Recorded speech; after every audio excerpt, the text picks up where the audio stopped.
Welcome to the slop farm. Enjoy the video. You start by installing DJI Assistant 2 and verifying it's the latest release on your computer. Once done, connect the drone with the original USB cable and power it on so the device appears in the software.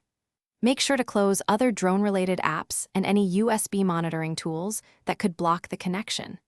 You do this to ensure a clean data link and prevent driver conflicts. This first step speeds up firmware checks and file transfers before you move into the update workflow. You'll now choose the device and the task: firmware update, calibration, or flight data upload.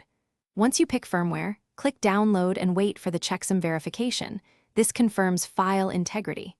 After verification, start the install and watch progress. Do not disconnect the cable or power source. If calibrating sensors, follow the step prompts and perform required orientations slowly and precisely. These middle steps are where errors happen, so keep an eye on status messages and respond to any prompts immediately. You finish by rebooting the drone and verifying the firmware version shown in DJI Assistant to confirm success. Once rebooted, perform a quick systems check.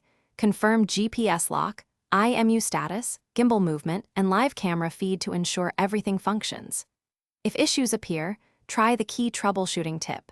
Reconnect using a different USB port or cable and reinstall the USB drivers, then repeat the firmware verification. This targeted retry resolves most connection and installation anomalies quickly. Thanks for watching. Consider subscribing if we helped you today.